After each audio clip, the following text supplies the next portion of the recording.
Hello and welcome to my channel learn easy with MG. আর আমি মণিদীপা ঘোষ, তোমাদের political science faculty. আমরা NCERT class 11-এর পলিটিক্যাল সায়েন্স বই ইন্ডিয়ান কনস্টিটিউশন অ্যাট ওয়ার্ক পড়ছি।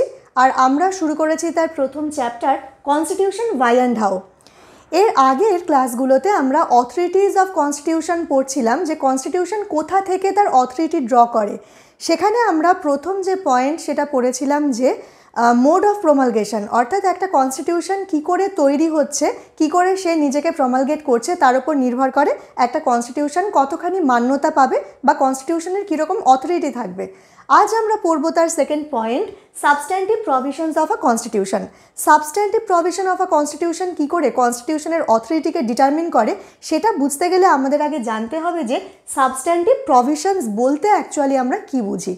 সাবস্ট্যান্টিভ প্রভিশনস বলতে গেলে খুব সহজ কথায় কনস্টিটিউশনের কিছু মূল বিধি বা বেসিক নিয়মকানুনকে বোঝায়, যে নিয়মকানুনগুলো কনস্টিটিউশনের যে বিষয়বস্তু সেইটা ফর্ম করে, কনস্টিটিউশনের কন্টেন্ট ফর্ম করে। যেমন আমি আগের দিন একটা এক্সাম্পল দিয়েছিলাম যে কোনো একটা বই কিনতে গিয়ে আমরা যেমন প্রথমে উল্টে পাল্টে দেখি যে সেই বইটার কন্টেন্ট কী বা বিষয়বস্তু কী, ঠিক একই রকমভাবে একটা কনস্টিটিউশনের কী বিষয়বস্তু, সে আসলে কী কী কথা বলেছে বা কী কী রুলস অ্যান্ড রেগুলেশনসের কথা আমাদেরকে বলেছে সেইটার উপর নির্ভর করে যে সেই কনস্টিটিউশনটা কতখানি জাস্ট হবে, কতখানি অ্যাকসেপ্টেবল হবে। তাহলে আমরা বলছি substantive provisions of a constitution. A constitution must provide everyone in the society some reason to abide by its provisions. একটা কনস্টিটিউশন সবার কাছে তার মান্যতা থাকার জন্য তাকে কি করতে হবে, তাকে এমন কিছু আর্টিকেলস, এমন কিছু রুলস অ্যান্ড রেগুলেশনস তাকে তৈরি করতে হবে যে রুলস অ্যান্ড রেগুলেশনসগুলো সমাজের সকল সোসাইটির মানুষ বা যত ডিফারেন্ট সোসাইটি আছে, যত ডিফারেন্ট ফ্র্যাগমেন্টেশন আছে, তাদের সকলের ক্ষেত্রেই প্রযোজ্য হয় অথবা সকলের জন্যই লাভদায়ক হয়। এবার যদি কোনো দেশের কনস্টিটিউশন এরকম কোনো প্রভিশন তৈরি করে বা এরকম কোনো রুলস অ্যান্ড রেগুলেশন তৈরি করে যেটা পার্টিকুলার কোনো সেকশনের জন্য প্রযোজ্য বা পার্টিকুলার কোনো সেকশনের জন্য লাভজনক এবং আদার সেকশনকে সেটা ইগনোর করছে বা আদার সেকশনের কাজে আসছে না অথবা তাদেরকে ডমিনেট করার চেষ্টা করছে, তাহলে যারা আদার সেকশন আছে তারা কি সেই কনস্টিটিউশনটাকে মান্যতা দেবে, অ্যাকসেপ্টেন্স হবে না। সেই জন্য আমাদের কি করতে হবে, কনস্টিটিউশনকে অবশ্যই এমন কতগুলো সাবস্ট্যান্টিভ প্রভিশনের ব্যবস্থা করতে হবে যাতে সোসাইটির প্রত্যেকের কাছে কারণ থাকে সেই কনস্টিটিউশনটাকে মেনে নেওয়ার, তবেই কিন্তু একটা জাস্ট কনস্টিটিউশন তৈরি হয়। এবার একটা কথা আমাদের এখানে মনে রাখা দরকার যে no constitution by itself achieves perfect justice, but it has to convince people that it provides framework of pursuing basic justice. অর্থাৎ কি, একটা কনস্টিটিউশন, সে তো কনস্টিটিউশন কাকে নিয়ে তৈরি হয়, কনস্টিটিউশন তৈরি হয় এমন কিছু রুলস অ্যান্ড রেগুলেশনস নিয়ে একটা বই, কিন্তু সেই বই তো নিজে থেকে ইমপ্লিমেন্টেড হতে পারে না। সেই বইটাকে কাজে লাগাবার জন্য কিছু মেশিনারিজ, কিছু অর্গানাইজেশন দরকার হয় এবং আলটিমেটলি দরকার হয় একটা কান্ট্রির সিটিজেনদের, যারা সেই কনস্টিটিউশনটাকে মেনে নেবে, তার রুলস অ্যান্ড রেগুলেশন অনুযায়ী তারা পরিচালিত হবে বা নিজেদেরকে সেই পথে তারা নিজেদেরকে নিয়ে যাবে। এইবার কনস্টিটিউশন নিজে কিন্তু পারফেক্ট জাস্টিস অ্যাচিভ করতে পারে না। কনস্টিটিউশন কি করে, কনস্টিটিউশন যেটা করতে পারে সেটা হচ্ছে তার যে সিটিজেন বা তার যে পিপল, তাকে সে এইটা কনভিন্স করতে পারে যে কনস্টিটিউশনের মাধ্যমে আমরা এমন একটা ফ্রেমওয়ার্ক প্রোভাইড করার চেষ্টা করছি যে ফ্রেমওয়ার্ক বেসিক জাস্টিস প্রোভাইড করবে। অর্থাৎ কনস্টিটিউশন আমাদের একটা বেসিক স্ট্রাকচার, একটা পরিকাঠামো দেয়, যে পরিকাঠামোর মধ্যে আমরা ন্যায় বা জাস্টিস পেতে পারি, একটা দেশে জাস্টিস প্রতিষ্ঠিত হতে পারে। এবার what makes Indian constitutions provisions acceptable, এই যে আমরা এত কথা বললাম যে কী কী রুলস অ্যান্ড রেগুলেশন, কী কী প্রভিশনস মেনে চললে একটা কনস্টিটিউশন অ্যাকসেপ্টেবল হয়, এইবার এই কথাগুলোকেই আমরা যদি ইন্ডিয়ান কনস্টিটিউশনের কনটেক্সটে দেখি যে তাহলে ইন্ডিয়ান কনস্টিটিউশনে কি এই জিনিসগুলোকে মেনে নেওয়া হয়েছে, কিসের জন্য ইন্ডিয়ান কনস্টিটিউশন অ্যাকসেপ্টেবল হয়েছে, তাহলে আমরা দেখব যে ইন্ডিয়ান কনস্টিটিউশনে যে জিনিসগুলোর কথা বলা হয়েছে সেগুলো হচ্ছে ইকুয়ালিটি, ফ্রিডম, জাস্টিস আর ইনক্লুসিভনেস। ইকুয়ালিটি অর্থাৎ সমতা। প্রথমেই যে কথাটা বলেছিলাম যে আমি একটা কনস্টিটিউশন লিখছি, সেই কনস্টিটিউশনে যদি সেই দেশের সমস্ত রকম মানুষকে সমতা না দেওয়া হয়, তাদেরকে সমানভাবে না দেখা হয়, তাদের মধ্যে কিছুজনকে উঁচু স্থান দেওয়া হয়, কিছুজনকে নিচে রাখা হয়, তাহলে কিংবা কোনো রকম পার্শিয়ালিটি করা হয়, তাহলে কিন্তু সেখানে ফ্রিডম কোনো মতেই থাকবে না। এবং ফ্রিডম যদি না থাকে তাহলে সেই কনস্টিটিউশন কখনোই অ্যাকসেপ্টেবল হবে না। সেই জন্য কনস্টিটিউশনের মাধ্যমে ইকুয়ালিটি প্রোভাইড করা ভীষণ গুরুত্বপূর্ণ। গুরুত্বপূর্ণ, যেটা আমাদের ইন্ডিয়ান কনস্টিটিউশনে একটা গুরুত্বপূর্ণ অধ্যায় হিসেবে বর্ণনা করা হয়েছে। তারপর আসে ফ্রিডম। মানুষ যদি সোসাইটিতে ভালো সিটিজেন মানে ঠিকঠাক সিটিজেন হিসেবে বেঁচে থাকতে চায়, তাহলে কিন্তু তাদের যথেষ্ট ফ্রিডম থাকতে হবে। অর্থাৎ তাকে বিভিন্ন রকম স্বাধীনতা দিতে হবে, তার মতামত প্রকাশের স্বাধীনতা, তার বেঁচে থাকার স্বাধীনতা, তার বিভিন্ন ট্রেড অ্যান্ড বিজনেস করার স্বাধীনতা। এই ফ্রিডমগুলো যদি আমরা না পাই, তাহলে কিন্তু মানুষ হিসেবে আমাদের যে আপলিফটমেন্ট, সেই আপলিফটমেন্ট কখনোই সম্ভব নয়। সেই জন্য ইন্ডিয়ান কনস্টিটিউশনে ফ্রিডমকে ভীষণ গুরুত্ব দেওয়া হয়েছে। তারপর বলা হচ্ছে জাস্টিস। জাস্টিস মানে আমরা জানি ন্যায্যতা, অর্থাৎ এই প্রত্যেকটা পয়েন্ট কিন্তু একে অন্যের সঙ্গে রিলেটেড। জাস্টিস বা ন্যায্যতাও কিন্তু আগের দুটো পয়েন্টের কথাই বলে। অর্থাৎ যদি আমরা ইকুয়ালিটি না আনতে পারি, যদি আমরা ফ্রিডম না আনতে পারি, যদি সোসাইটির কোনো একটা সেকশনকে বেশি সুযোগ সুবিধা দেওয়া হয় বা তাদের প্রতি বেশি পার্শিয়াল হয়ে যাওয়া হয় কনস্টিটিউশনের দিক থেকে, তাহলে কখনোই জাস্টিস বা ন্যায় প্রতিষ্ঠা হতে পারবে না। এবং সমাজে যদি জাস্টিস প্রতিষ্ঠা না হতে পারে, তাহলে কখনোই কনস্টিটিউশনের অ্যাকসেপ্টেন্স প্রতিষ্ঠিত হতে পারবে না। ইন্ডিয়ান কনস্টিটিউশনে জাস্টিস প্রতিষ্ঠার সমস্ত দিক থেকে চেষ্টা করা হয়েছে এবং সেই জন্যই ইন্ডিয়ান কনস্টিটিউশন এতখানি অ্যাকসেপ্টেন্স পেয়েছে। লাস্টে আছে ইনক্লুসিভনেস। ইনক্লুসিভনেস মানে কি, সমাজে যত রকম different sections of the society আছে, তাদের সবাইকে একসঙ্গে জোটবদ্ধ করে একই রকমভাবে নিয়ে চলার যে প্রচেষ্টা, তাকে হচ্ছে ইনক্লুসিভনেস। অর্থাৎ আমরা কাউকেই আমাদের যে পরিধি তার বাইরে রাখবো না। আমরা কি চেষ্টা করব?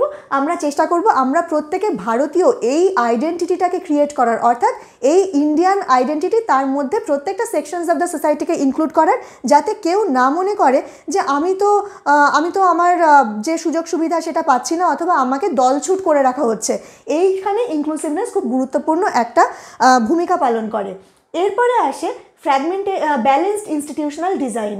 তাহলে আমাদের সাবস্ট্যান্সিয়াল প্রভিশন আমরা বুঝে গেলাম যে সাবস্ট্যান্সিয়াল প্রভিশন কেমন করে একটা কনস্টিটিউশনের অথরিটিকে ডিটারমিন করে। এরপর আমরা পড়ছি balanced institutional design. Balanced institutional design বলতে কি বোঝায়? ব্যালেন্সড ইনস্টিটিউশনাল ডিজাইন বলতে বোঝায় আমাদের দেশে মানে একটা কান্ট্রিকে চালাতে গেলে, একটা স্টেটকে চালাতে গেলে, অথবা কোনো কনস্টিটিউশনকে ইমপ্লিমেন্ট করতে গেলে অনেকগুলো অর্গানাইজেশনের প্রয়োজন হয়। এবার সেই অর্গানাইজেশনগুলোর মধ্যে যাতে ব্যালেন্স করা যায়, এইরকম একটা ডিজাইন তৈরি করতে হবে। এটাই হচ্ছে balanced institutional design. Constitution may be subverted by small groups. Constitution কিন্তু আমাদের সকলের জন্য ইকুয়ালিটির কথা বলেছে, ফ্রিডমের কথা বলেছে, জাস্টিসের কথা বলেছে, ইনক্লুসিভনেসের কথা বলেছে। এইবার দেখা গেল যে কোনো সেকশন অফ দ্য সোসাইটি তারা এতটাই পাওয়ারফুল হয়ে গেল, যারা সংখ্যায় খুব কম কিন্তু তারা পাওয়ারের দিক থেকে অনেক বেশি এগিয়ে গেছে, এবং তারা কি চাইলো? তারা কনস্টিটিউশনকে সাবভার্ট করার চেষ্টা করলো। তারা কনস্টিটিউশনের যে মূল ইথোস সেটাকে ধ্বংস করে দেওয়ার চেষ্টা করলো, অথবা কনস্টিটিউশনকে নিজেদের যে সেলফিশ এন্ড সেই কাজে লাগাবার তারা চেষ্টা করলো। তাহলে কিন্তু কনস্টিটিউশন পুরোপুরি ধ্বংস হয়ে যাবে এবং কনস্টিটিউশনের যত কোয়ালিটিস আছে সেগুলো আর কোনোটাই মেনটেন করা সম্ভবপর হবে না। সেই জন্য যাতে কনস্টিটিউশনকে স্মল গ্রুপটা সাবভার্ট করতে না পারে, আমাদের কি করতে হবে? Fragmentation of power across different organizations. এই যে বিভিন্ন অর্গানাইজেশনগুলো আছে, এদের মধ্যে পাওয়ারকে ফ্র্যাগমেন্ট করে দিতে হবে, অর্থাৎ ডিস্ট্রিবিউশন অফ পাওয়ার করতে হবে, অথবা পাওয়ারকে ভেঙে ভেঙে প্রত্যেকের হাতে কিছুটা কিছুটা করে পাওয়ার দিয়ে রাখতে হবে। কেন? কারণ কোনো একটা পার্টিকুলার অর্গানাইজেশনের হাতে যদি সমস্ত ক্ষমতা দিয়ে দেওয়া হয়, তাহলে এটা খুব সহজ হবে যে সেই একটা অর্গানাইজেশনকে ইনফ্লুয়েন্স করে পাওয়ারটাকে কোনো ব্যক্তিগত স্বার্থের জন্য বা কোনো একটা পার্টিকুলার সেকশনের স্বার্থের জন্য ব্যবহার করা হচ্ছে। কিন্তু পাওয়ারকে যদি ভিন্ন ভিন্ন কিছু অর্গানাইজেশনের হাতে ভাগ করে দেওয়া হয় অথবা ফ্র্যাগমেন্ট করে দেওয়া হয়, তাহলে কি হবে? প্রত্যেকটা অর্গানাইজেশন অন্য অর্গানাইজেশনের ওপর তারা ইনফ্লুয়েন্স কমাতে পারবে। তারা এমনভাবে সেই কনস্টিটিউশনকে বা কনস্টিটিউশনের ক্ষমতাকে ব্যবহার করতে পারবে যাতে কোনো একটা অর্গানাইজেশন ইনফ্লুয়েন্সড হলেও বাকি অর্গানাইজেশনগুলো তাকে চেক করতে পারে। এই যে ব্যবস্থা, একে বলে checks and balances. Checks and balances খুব ইম্পর্ট্যান্ট একটা ব্যবস্থা। তার মানে কি? তার মানে হচ্ছে প্রত্যেকটা অর্গানাইজেশন একে অন্যকে, তারা যদি কেউ ক্ষমতার অপব্যবহার করে সেটাকে চেক করবে এবং এইভাবে নিজেদের মধ্যে ক্ষমতার একটা ব্যালেন্স আনার চেষ্টা করবে। এইবার এই যে fragmentation of power across different organization, এটা ইন্ডিয়ান কনস্টিটিউশনের ক্ষেত্রে কিভাবে হয়েছে? Horizontal fragmentation of power. Horizontal fragmentation বলতে কি বোঝায়? হরাইজন্টাল মানে বোঝায় সাইড বাই সাইড, অর্থাৎ ওপর নিচে ফ্র্যাগমেন্টেশন হচ্ছে না।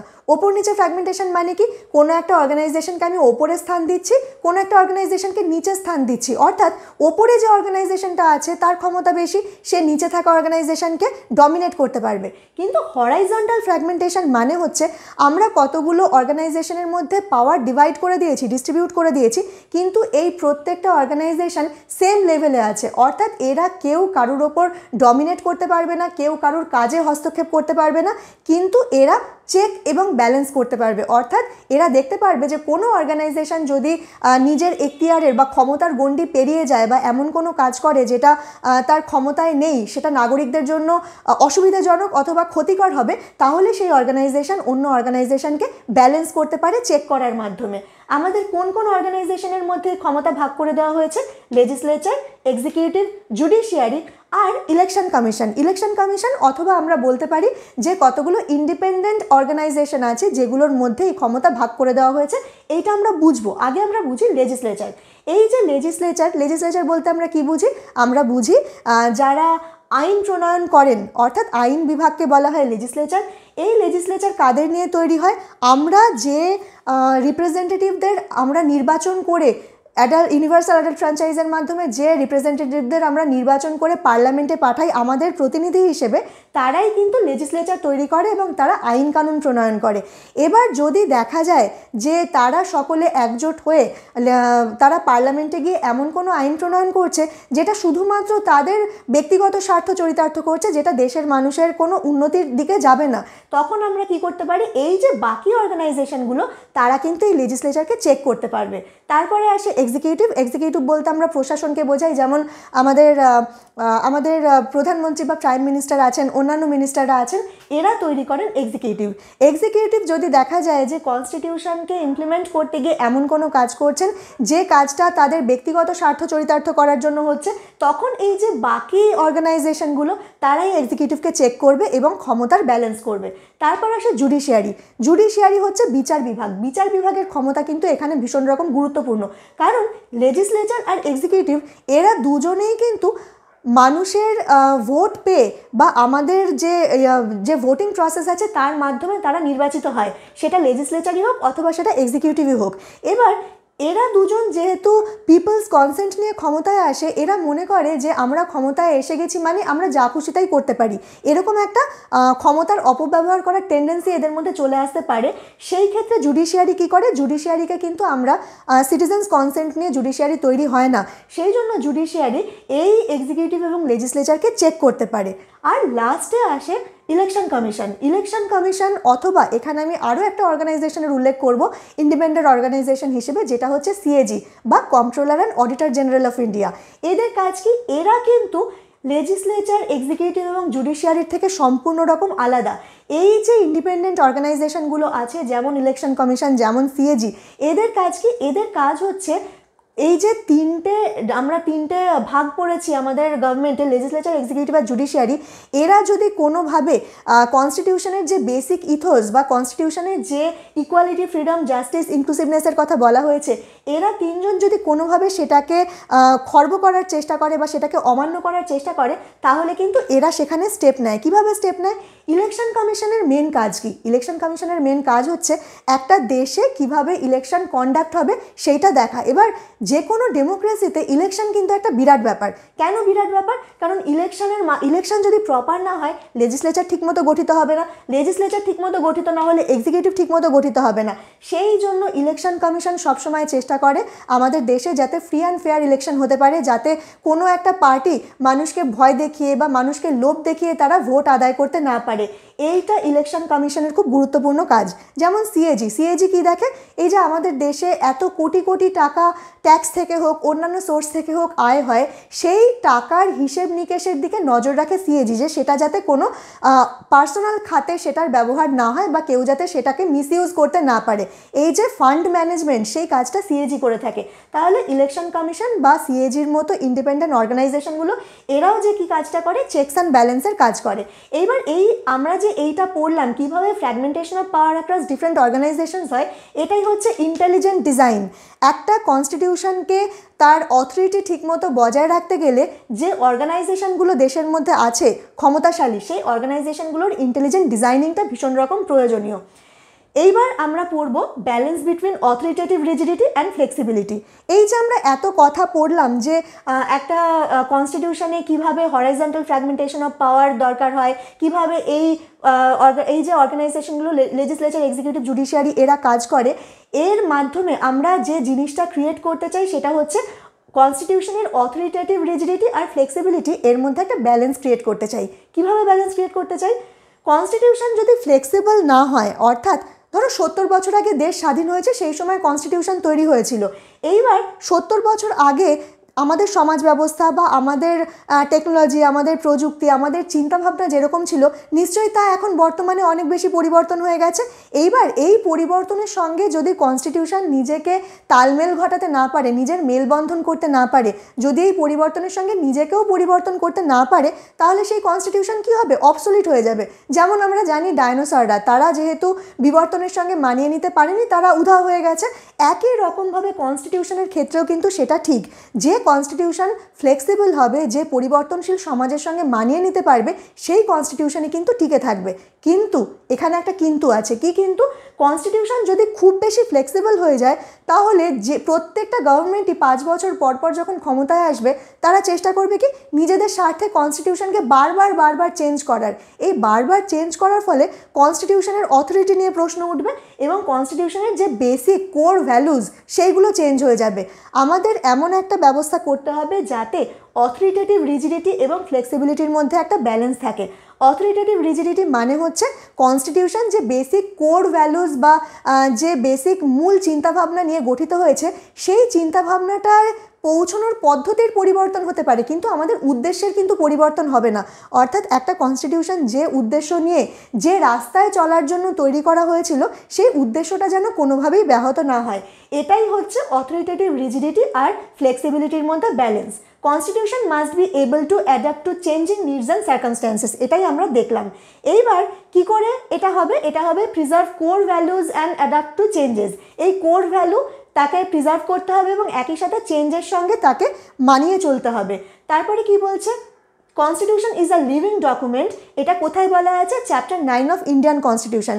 এই যে আমরা বললাম যে balance between authoritative rigidity and flexibility, এর মাধ্যমেই প্রমাণিত হয় যে কনস্টিটিউশন একটা লিভিং ডকুমেন্ট। কেন লিভিং ডকুমেন্ট?